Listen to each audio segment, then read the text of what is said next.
2025ರಲ್ಲಿ ನಡೆದಂಥ women's ODI world ಕಪ್‌ನಲ್ಲಿ ನಮ್ಮ ಭಾರತದ ಮಹಿಳೆಯರು ಮೊದಲನೇ ಬಾರಿಗೆ ಟೈಟಲ್ ವಿನ್ ಆದ ನಂತರ ಮಹಿಳಾ ಕ್ರಿಕೆಟ್‌ಗೆ ಇದ್ದಂಥ ಪ್ರಾಮುಖ್ಯತೆ ಮತ್ತು ಕ್ರೇಜ್ ದುಪ್ಪಟ್ಟಾಗಿದೆ ಅಂತಾನೆ ಹೇಳ್ಬಹುದು.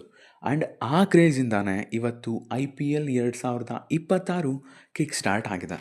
ಈ ಟೂರ್ನಮೆಂಟ್‌ನ ಮೊದಲನೇ ಪಂದ್ಯವೇ ಪ್ರೀವಿಯಸ್ ಇಯರ್ಸ್‌ನಲ್ಲಿ ಟೈಟಲ್ ವಿನ್ನರ್ಸ್ ಆಗಿದ್ದಂಥ ಬಲಿಷ್ಠ ತಂಡಗಳಾದ MI ಮತ್ತು RCB ಮಧ್ಯ. ಎರಡೂ ತಂಡಗಳ ಮಧ್ಯೆ ಕ್ಲೋಸೆಸ್ಟ್ ಕಾಂಟೆಸ್ಟ್ ನಡೀತು ಆ್ಯಂಡ್ ಕೊನೆಯಲ್ಲಿ ನಮ್ಮ ರಾಯಲ್ ಚಾಲೆಂಜರ್ಸ್ ಬೆಂಗಳೂರು ತಂಡನೇ ಜಯಭೇರಿ ಬಾರಿಸಿದೆ. ಈ ಜಯಕ್ಕೆ ಪ್ರಮುಖ ಪಾತ್ರವನ್ನು ವಹಿಸಿದ್ದು South African allrounder Nadine de Klerk. ಎಂಥ ಒಳ್ಳೆಯ ಆಲ್ರೌಂಡರ್ ಅಲ್ಲ. ಬನ್ನಿ ಈ ಮ್ಯಾಚ್ನ ಬಗ್ಗೆ ಸಂಕ್ಷಿಪ್ತವಾಗಿ ತಿಳ್ಕೊಂಡು ಬರೋಣ. ಇವತ್ತಿನ ಪಂದ್ಯ ನಡೆದಿದ್ದು ಮುಂಬೈನ ಹೋಮ್ ಗ್ರೌಂಡ್ ಆಗಿರುವಂಥ ನವಿ ಮುಂಬೈನಲ್ಲಿ. ಆದರೆ ಟಾಸ್ ಗೆದ್ದಿದ್ದು ನಮ್ಮ RCB. ಟಾಸ್ ಗೆದ್ದಂಥ RCB ಬೌಲಿಂಗನ್ನು ಚೂಸ್ ಮಾಡ್ತು. ನೀವು ಇವತ್ತಿನ ಮುಂಬೈ ಟೀಮ್ನ ನೋಡ್ತಂತ ಹೇಳಿದ್ರೆ ನಂಬರ್ 10ವರೆಗೂ ಕೂಡ ಬ್ಯಾಟಿಂಗ್ ಡೆಪ್ತ್ ಇತ್ತು. ಸೊ ಇಷ್ಟೊಂದು ಬಲಿಷ್ಠವಾಗಿರುವಂಥ ಮುಂಬೈ ಟೀಮ್ನ ಡಿಫೀಟ್ ಮಾಡಬೇಕಂತ ಹೇಳಿದ್ರೆ ಬೌಲಿಂಗ್ ಯೂನಿಟ್ ಸ್ಟ್ರಾಂಗ್ ಇರಬೇಕು ನಮ್ಮದು ಅಂತ ಹೇಳಿ 8 ಜನರ ಬೌಲಿಂಗ್ ಆಪ್ಷನ್ಸ್ ಜೊತೆಗೆ ಕಣಕ್ಕಿಳಿತು ನಮ್ಮ RCB. ಅದರಲ್ಲಿ ಇಬ್ಬರು ಫಾರಿನ್ ಬೌಲರ್ಸ್ ಇದ್ದರು. ಅವರೇ ಲಿನ್ಸಿ ಸ್ಮಿತ್ ಮತ್ತು Lauren Bell and Grace Harris ಮತ್ತು ನಡೀನ್ ಡಿ ಕ್ಲಾರ್ಕ್. ಇವರು 4 ಜನ ಫಾರಿನರ್ಸ್ ಆಗಿ ನಮ್ಮ RCB ಪರವಾಗಿ ಇವತ್ತಿನ ಮ್ಯಾಚ್ಗೆ ಕಣಕ್ಕಿಳಿದ್ರು. ನೀವು ಈ ಮುಂಬೈ ಟೀಮ್ನ ನೋಡಿದ್ರೂ ಕೂಡ ಗೊತ್ತಾಗುತ್ತೆ ದಟ್ ಇವರ ತಂಡದಲ್ಲಿ ತುಂಬಾ ಕೈ ಹಿಡಿತಾ ಇದ್ದಿದ್ದು West Indian batting allrounder Hayley Matthews. But ಇವತ್ತು ಅವರು ಮುಂಬೈ ಪರವಾಗಿ ಆಡಿಲ್ಲ. I don't know what's the reason. But ಇವತ್ತು ಓಪನಿಂಗಿಗೆ ಬಂದಿದ್ದು ಮುಂಬೈ ಪರವಾಗಿ ಮಿಡಲ್ ಆರ್ಡರ್ನಲ್ಲಿ ಆಡಿಸಿದಂತಹ ಅಮಿಲಿಯಾ ಕೇರ್ ಮತ್ತು ಜೆ ಕಮಲಿನರ್ ಅವರು. ಸೊ ಇವತ್ತು ನಮ್ಮ ಕಡೆ ನ್ಯೂ ಬಾಲ್ನ ತೊಗೊಂಡಿದ್ದು ಲಾರೆನ್ ಬೆಲ್ರವರು. ಪವರ್ ಪ್ಲೇ ಮಾತ್ರ RCB ಪರವಾಗಿನೇ ಬರೆದಿಟ್ಬಿಡಬೇಕು. ಆ ರೀತಿಯ ಒಳ್ಳೆಯ ಬೌಲಿಂಗನ್ನು ಮಾಡಿದ್ದು ನಮ್ಮ ಪ್ರೀತಿಯ ಲಾರೆನ್ ಬೆಲ್. ಮೊದಲನೇ ಓವರ್ IPLನಲ್ಲಿ ಹಾಕ್ತಿರೋಂಥ ಮೊದಲನೇ ಓವರೇ maiden over. What a bowling ಅಲ್ಲ. ಅವರು 2 ಓವರ್ ಬೌಲಿಂಗ್ ಮಾಡಿದ ನಂತರ ಅವರು ಕೊಟ್ಟಿದ್ದು ಕೇವಲ 1 ರನ್ನನ್ನು, ಒಂದೇ 1 ರನ್ನನ್ನು. ಆ ರೀತಿ ಅಮೇಲಿಯಾ ಕೇರ್ ಅವರನ್ನು ಅವರ ಔಟ್ ಸ್ವಿಂಗಿಂಗ್ ಡೆಲಿವರೀಸ್ನಿಂದ ಕಟ್ ಹಾಕಿದ್ದು. ಸೊ ಅದರಿಂದಾನೇ ಆ ಪ್ರೆಷರ್ನ ತಡ್ಕೊಳ್ಳೋಕ್ಕಾಗ್ದಲೇ ಅಮಿಲಿಯಾ ಕೇರ್ ಅವರು 4 ರನ್ನಿಗೆ ಔಟ್ ಆದರು. ಓಪನರ್ ಅಮಿಲಿಯಾ ಕೇರ್ ಔಟ್ ಆಗಿದ ತಕ್ಷಣವೇ ನ್ಯಾಟ್ಸಿವರ್ ಬ್ರಂಟ್ ಅವ್ರು ಬಂದರು. ಬಟ್ ಅವ್ರು ಬಂದಿದ್ದು ಯಾವುದೇ ರೀತಿಯಲ್ಲೂ ಕೂಡ ಉಪಯೋಗ ಆಗಲಿಲ್ಲ. ಬಂದ ಪುಟ್ಟ ಹೋದ ಪುಟ್ಟ ಅನ್ನೋ ರೀತಿ ಹೋಗ್ಬಿಟ್ರು. ಬಿಕಾಸ್ ಅಷ್ಟು ಒಳ್ಳೆಯ ಬೌಲಿಂಗ್ ಮಾಡಿದ್ದು ನಮ್ಮ allrounder Nadine de Clarke. So ಎಷ್ಟು ಒಳ್ಳೆಯ ಬೌಲಿಂಗ್ ಮಾಡಿದ್ರು ಅಂತ ಹೇಳಿದ್ರೆ 4 ವಿಕೆಟ್ ತೊಗೊಂಡಿದ್ದಾರೆ ಇಡೀ ಮ್ಯಾಚ್ನಲ್ಲಿ. ಸೊ ಇದೇ ರೀತಿಯಲ್ಲಿ ನ್ಯಾಟ್ಸಿವರ್ ಬ್ರಂಟ್ ಅವರು ಕೂಡ ಹೋದರು. ಆಮೇಲೆ ಕಮ್ಲಿ ನೀರವರು ಒಂದು ಎಂಡ್ನಲ್ಲಿ ನಿಂತಿದ್ರು. ಅವ್ರಿಗೆ ಹರ್ಮನ್ ಪ್ರೀತ್ ರವರು ಜೊತೆ ಆದರು. ಆದರೆ ಬ್ಯೂಟಿಫುಲ್ ಬಾಲ್ನ ಮುಖಾಂತರ ನಮ್ಮ ಪುಟ್ಟಿ ಶ್ರೇಯಾಂಕಾ ಪಾಟೀಲ್ ಕಮಲಿ ನೀರವ್ರನ್ನ ಪೆವಿಲಿಯನ್ ಕಡೆ ಕಳಿಸಿದ್ರು. ಇನ್ನೇನು ಹರ್ಮನ್ ಪ್ರೀತ್ ರವರು ಕೂಡ ಇನ್ನೇನು ಸ್ಟೇಬಲ್ ಆಗಿದ್ದಾರೆ, ಇನ್ನೇನು ಶುರು ಹಚ್ಕೊಳ್ತಾರೆ ಹೊಡೆಯೋದಕ್ಕೆ ಅಂತ ಅಂದ್ಕೊಂಡಾಗ್ಲೇ ಹರ್ಮನ್ ಪ್ರೀತ್ ರವರು ಕೂಡ ಔಟ್ ಆಗಿ ಹೋಗಬೇಕಾಗತ್ತೆ. ಹರ್ಮನ್ ಪ್ರೀತ್ ಔಟ್ ಆದಾಗ 67ಕ್ಕೆ 4 ಇರುತ್ತೆ. ಅದು 11 ಓವರ್ ಆದಮೇಲೆ ಹತ್ತತ್ರ 6 ಇರುತ್ತೆ ಇವರ ರನ್ ರೇಟ್. ಸೊ ನಾವು ಅಂದ್ಕೊಂಡಿದ್ವಿ ಅಟ್ಲೀಸ್ಟ್ 120 ಒಳಗಡೆ ಅಂತೂ ಕಟ್ ಹಾಕ್ತಾರೆ. ಇನ್ಯಾವುದು ಅಷ್ಟು ಡೆಪ್ತ್ ಇಲ್ಲ ಬ್ಯಾಟಿಂಗಲ್ಲಿ, ಇರೋದೆಲ್ಲ ಇಂಡಿಯನ್ ಪ್ಲೇಯರ್ಸೇ ಅಂತ. ಬಟ್ ಅದೇ ಟೈಮಿಗೆ ಬಂದಿದ್ದು ಸಜೀವನ್ ಸಜನಾ ಮತ್ತು ನಿಕೋಲಾ ಕೇರಿ ಮಧ್ಯೆ ಒಂದು ಒಳ್ಳೆಯ ಪಾರ್ಟ್ನರ್ಶಿಪ್. ಎಷ್ಟು ಒಳ್ಳೆಯ ಪಾರ್ಟ್ನರ್ಶಿಪ್ಸ್ ಅಂತ ಹೇಳಿದ್ರೆ ಯಾವೊಬ್ಬ ಬೌಲರ್ಗೂ ಕೂಡ ಬರಲಿಲ್ಲ. ಅಷ್ಟು ಚೆನ್ನಾಗಿ ಚಚ್ಚಿ ಬಿಸಾಡ್ಬಿಟ್ರು ಅಂತಲೇ ಹೇಳ್ತೀನಿ. ಎಷ್ಟು ಒಳ್ಳೆಯ ಪಾರ್ಟ್ನರ್ಶಿಪ್ ಬಿಲ್ಡ್ ಆಯಿತು ಅಂತ ಹೇಳಿದ್ರೆ ವಿಕೆಟ್ನೇ ಕೊಡೋದಕ್ಕೆ ರೆಡಿ ಇರಲಿಲ್ಲ ಇಬ್ಬರೂ. ಬ್ಯೂಟಿಫುಲ್ ಪಾರ್ಟ್ನರ್ಶಿಪ್ ಅಂತಲೇ ಹೇಳ್ಬೋದು. ಒಂದು ಕಡೆ ನಿಕೋಲಾ ಕೇರಿ ಕಂಟ್ರೋಲ್ ಮಾಡ್ತಾಯಿದ್ರು ಇನ್ನಿಂಗ್ಸ್ನ ಅಂತ ಹೇಳಿದ್ರೆ, ಇನ್ನೊಂದು ಕಡೆ ಸಜನಾ ಬಂದಂಗೆ ಬೀಸ್ತಾಯಿದ್ರು. ಒಳ್ಳೊಳ್ಳೆಯ ಬ್ಯೂಟಿಫುಲ್ ಶಾಟ್ಸ್ನ ಆಡಿದ್ರು ಅಂತಲೇ ಹೇಳ್ಬೋದು. ಯಾವೊಬ್ಬ ಬೌಲರ್ಗೂ ಕೂಡ ರೆಸ್ಪೆಕ್ಟ್ ಅನ್ನೋದೇ ಕೊಡಲಿಲ್ಲ. ಚಚ್ಚಿ ಬಿಸಾಡ್ಬಿಟ್ರು ಅಂತಲೇ ಹೇಳ್ತೀನಿ. ಸೊ ಹಾಗಾಗಿ 11th ಓವರ್ನಲ್ಲಿ ಲಾಸ್ಟ್ ವಿಕೆಟ್ ಬಿದ್ದಿದ್ದು. ಇನ್ನು ಇವರ ಅದಾದಮೇಲೆ ಬಿದ್ದಂಥ ನೆಕ್ಸ್ಟ್ ವಿಕೆಟ್ 20ನೇ ಓವರ್ನಲ್ಲಿ. ಈಗ ಆಲ್ರೆಡಿ 150 ಸ್ಕೋರ್ ದಾಟಿತ್ತು ಮುಂಬೈದು. ಆ್ಯಂಡ್ 20ನೇ ಓವರ್ನಲ್ಲಿ ನಡೇನ್ ಡಿ ಕ್ಲಾರ್ಕ್ ರವರ ಒಳ್ಳೆಯ ಬೌಲಿಂಗ್ನಿಂದ ನಿಕೋಲಾ ಮತ್ತು ಸಜನಾ ಇಬ್ಬರೂ ಕೂಡ ಅದೇ ಓವರ್ನಲ್ಲಿ ಔಟ್ ಆಗಿ ಪೆವಿಲಿಯನ್ ಕಡೆ ಹೋಗ್ತಾರೆ.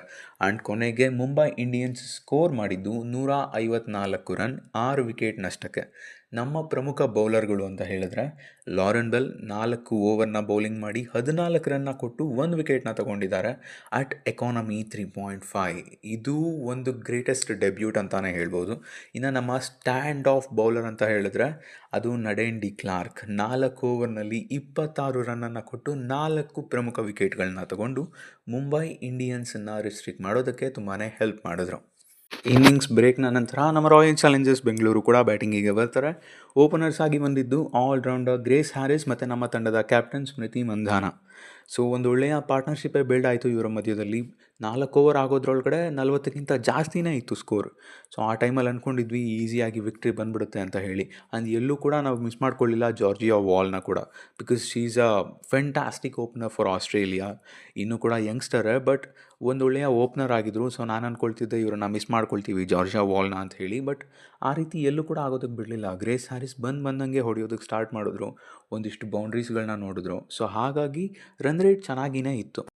ಸೊ ಆಗ್ಲೇ ದ ಮೋಸ್ಟ್ ಎಕ್ಸ್ಪೀರಿಯನ್ಸ್ಡ್ ಬೌಲರಿಂದ MI ಕ್ಯಾಪ್ಟನ್ ಶಬ್ನಮ್ ಇಸ್ಮಾಯಿಲ್ ಬಂದುಬಿಟ್ಟು ಸ್ಮೃತಿ ಮಂದನಾನ ಔಟ್ ಮಾಡಿ ಪೆವಿಲಿಯನ್ ಕಡೆ ಕಳಿಸಿದ್ರು.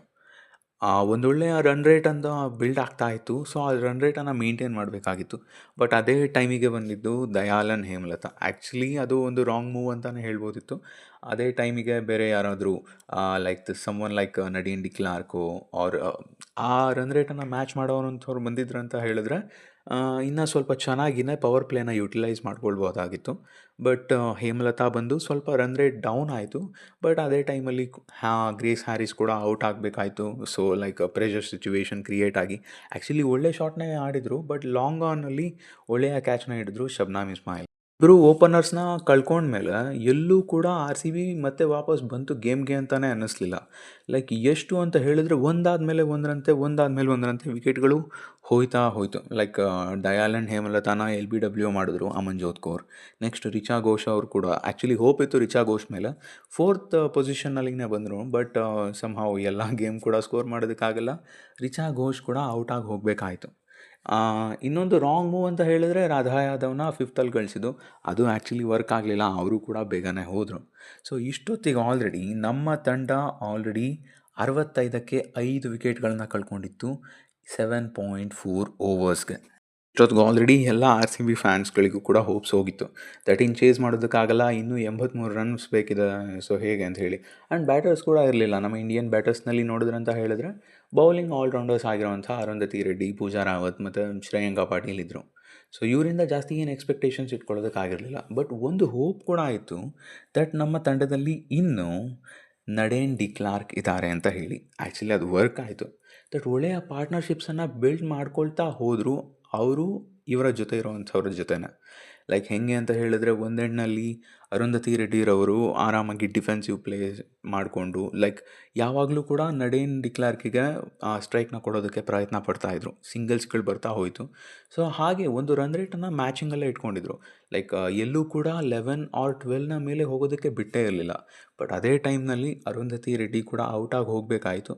ಇನ್ನೇನು ನಮ್ಮ ಪುಟ್ಟಿ ಶ್ರೇಯಾಂಕ ಬಂದರು. ಸೊ ನಾವು ಆ್ಯಕ್ಚುಲಿ ಅಂದ್ಕೊಂಡ್ವಿ ಒಳ್ಳೆ ಶಾಟ್ಸ್ ಹೊಡಿತಾರೆ ಅಂತ ಹೇಳಿ. ಬಟ್ ಆಗಲಿಲ್ಲ. ಅನ್ಫಾರ್ಚುನೇಟ್ಲಿ ಶ್ರೇಯಾಂಕ ಕೂಡ ಔಟ್ ಆಗಬೇಕಾಯಿತು. ಸೊ ಶ್ರೇಯಾಂಕ ಔಟ್ ಆದಾಗ 121 ರನ್ನಿಗೆ 7 ವಿಕೆಟನ್ನು ಕಳ್ಕೊಂಡಿದ್ವಿ. ಇನ್ನೂ ತುಂಬ ರನ್ ಹೊಡೆಯೋದು ಬಾಕಿ ಇತ್ತು. ಬಟ್ ಯಾರೂ ಕೂಡ ಅಂಥ ಒಳ್ಳೆಯ ಬ್ಯಾಟ್ಸ್ಮನ್ಸ್ ಇರಲಿಲ್ಲ ಲೈಕ್ ನಡೇನ್ ಡಿ ಕ್ಲಾರ್ಕಿಗೆ ಜೋಡಿಯಾಗಿ ಇರೋದಕ್ಕೆ. ಬಟ್ ಪ್ರೇಮ ರಾವತ್ ಅವರು ಒಂದು ಒಳ್ಳೆಯ ಕೆಲಸನೇ ಮಾಡಿದ್ರು ಅಂತ ಹೇಳ್ತೀನಿ. ಅದೇ ಟೈಮಲ್ಲಿ ಪ್ರೆಷರ್ನ ಕೂಡ ಹ್ಯಾಂಡಲ್ ಮಾಡಬೇಕಾಗಿತ್ತು ನಡೇನ್ ಡಿ ಕ್ಲಾರ್ಕ್ ಅವರು. ಸೊ ಆ ಪ್ರೆಷರ್ನ ಹ್ಯಾಂಡಲ್ ಮಾಡಿಕೊಂಡು ಒಂದಿಷ್ಟು ಬೌಂಡ್ರೀಸ್ಗಳನ್ನ ನೋಡ್ತಾ ಹೋದರು. ಅದೇ ಟೈಮಿಗೆ ಫಾರ್ಚುನೇಟ್ಲಿ ಪ್ರೇಮ ರಾವತ್ರವರು ಕೂಡ ಒಂದೆರಡು ಬೌಂಡ್ರೀಸ್ನ ಹೊಡೆದ್ರು. ಸೊ ರನ್ ರೇಟ್ ಸ್ವಲ್ಪ ಡಿಕ್ರೀಸ್ ಆಯ್ತಾ ಬರೋದಕ್ಕೆ ಸ್ಟಾರ್ಟ್ ಆಯಿತು. 19th ಓವರ್ನ ಆ್ಯಕ್ಚುಲಿ ಚೆನ್ನಾಗೇ ಮಾಡಿದ್ರು ಶಬ್ನಮ್ ಇಸ್ಮಾಯಿಲ್ರವರು. 20ನೇ ಓವರಿಗೆ ಬೇಕಿದ್ದಿದ್ದು 18 ರನ್ಗಳು. ಹೇಳಬೇಕಂತ ಹೇಳಿದ್ರೆ ನಡೀನ್ ಡಿ ಕ್ಲಾರ್ಕ್ರವರಿಗೆ ತುಂಬಾ ಒಳ್ಳೆಯ ಚಾನ್ಸಸ್ನ ಕೊಟ್ಟಿದ್ದೆ ಮುಂಬೈ. ಇವತ್ತು ಆ್ಯಕ್ಚುಲಿ RCB ಗೆದ್ದಿದ್ದು ಅಂತ ಹೇಳೋದಕ್ಕಿಂತ ಮುಂಬೈ ಸೋತಿದ್ದು ಅಂತ ಹೇಳ್ಬೋದು. ಅಷ್ಟೊಂದು ಆಪರ್ಚುನಿಟೀಸ್ನ ಕೊಟ್ಟರು ನಡೇನ್ ಡಿ ಕ್ಲಾರ್ಕ್ರವರು. ಲಾಂಗ್ ಆಫ್ನಲ್ಲಿ ಸಿವರ್ ಬ್ರಂಟ್ ಅವರು ಕ್ಯಾಚ್ನ ಬಿಡ್ತಾರೆ. ಆ್ಯಂಡ್ ಅದೇ ಟೈಮಲ್ಲಿ ಇಬ್ಬರು ಫೀಲ್ಡರ್ಸ್ ಮಿಸ್ಅಂಡರ್ಸ್ಟ್ಯಾಂಡ್ ಮಾಡಿಕೊಂಡು ಇನ್ನೊಂದು ಕ್ಯಾಚ್ನ ಕೂಡ ಬಿಡ್ತಾರೆ. ಬಟ್ ಥ್ರೋ ಮಾಡ್ತಾರೆ ವಿಕೆಟ್ ಹತ್ತಿರ. ಬಟ್ ಕಮಲಿ ನೀರವರು ಬಾಲ್ನ ಗ್ರ್ಯಾಬ್ ಮಾಡ್ಕೊಳ್ಬೇಕಾದ್ರೆ ಗ್ಲೌಸಿಂದ ಬಾಲ್ ಕೆಳಗಡೆ ಬಿದ್ದು, ಸೊ ಅವರು ಆ ಬಾಲ್ನ ಕಂಟ್ರೋಲಲ್ಲಿ ಇರದೇ ಇರೋ ಕಾರಣ ವಿಕೆಟ್ಸ್ಗೆ ಹೊಡೆದ್ರೂ ಕೂಡ ನಾಟ್ಔಟ್ ಅಂತ ಬರುತ್ತೆ. ಸೊ ಹಾಗಾಗಿ ನಡೇನ್ ಡಿ ಕ್ಲಾರ್ಕ್ರವರಿಗೆ ತುಂಬಾ ಆಪರ್ಚುನಿಟೀಸ್ ಸಿಗ್ತಾ ಹೋಯಿತು. ಮುಂಬೈ ಅವರೇ ಇಷ್ಟೊಂದು ಚಾನ್ಸಸ್ನ ಕೊಟ್ಟ ಮೇಲೆ RCB ಗೆಲ್ಲಿಲ್ಲ ಅಂತ ಹೇಳಿದ್ರೆ ಅದು ಒಂದು ರೀತಿಯಲ್ಲಿ ಅನ್ಯಾಯ ಆಗ್ತಾಯಿತ್ತು ಅಂತಲೇ ಅನಿಸುತ್ತೆ. ಅದಕ್ಕೇ 20ನೇ ಓವರ್ ಬೌಲಿಂಗ್ ಮಾಡೋದಕ್ಕೆ ಬಂದಿದ್ದು ಸಿವರ್ ಬ್ರಂಟ್ರವರು. 2 ಬಾಲ್ ಆ್ಯಕ್ಚುಲಿ ಚೆನ್ನಾಗೇ ಮಾಡಿದ್ರು. 2 ಬಾಲ್ ಡಾಟ್ ಕೂಡ ಆಯಿತು. ಬಟ್ ಮೂರನೇ ಬಾಲಲ್ಲಿ ಸಿಕ್ಕಾಪಟ್ಟೆ ಒಳ್ಳೆಯ ಸಖತ್ ಶಾಟ್ನ ಹೊಡೆದ್ರು ನಡೆನ್ ಡಿಕ್ಲಾರ್ಕ್ರವರು. 4ನೇ ಬಾಲ್ನಲ್ಲಿ ಒಂದು 4 ಬರುತ್ತೆ. ಇನ್ನು 5ನೇ ಬಾಲಲ್ಲಿ ಒಂದು ಒಳ್ಳೆಯ 6ನ ಬಾರಿಸ್ತಾರೆ.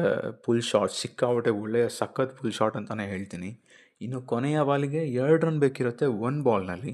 ಸ್ಟ್ರೈಟ್ ಡೌನ್ ದ ಗ್ರೌಂಡ್ ಒಂದು ಒಳ್ಳೆಯ 4ನ ಹೊಡೆಯೋದ್ರ ಮುಖಾಂತರ ಆರ್ ಸಿ ಬಿಗೆ ಕ್ಲೋಸೆಸ್ಟ್ ಮ್ಯಾಚ್ನಲ್ಲಿ ಅತ್ಯುತ್ತಮವಾಗಿರುವಂತಹ ಜಯವನ್ನು ತಂದುಕೊಟ್ಟು ಈ ಟೂರ್ನಮೆಂಟ್ಗೆ ಶುಭಾರಂಭ ಮಾಡಿಸಿದ್ರು. ಸೊ ಈ ಪಂದ್ಯದ ಗೆಲುವಿನಿಂದ ಆರ್ ಸಿ ಬಿ 2 ಗೆಲುವಿನ ಅಂಕಗಳನ್ನು ತನ್ನ ತೆಕ್ಕೆಗೆ ಹಾಕ್ಕೊಂಡಿದೆ. ಸೊ ಅದೇ ರೀತಿಯಲ್ಲಿ ಮುಂಬೈಗೆ ಯಾವುದೇ ಪಾಯಿಂಟ್ಸ್ ಕೂಡ ಬಂದಿಲ್ಲ.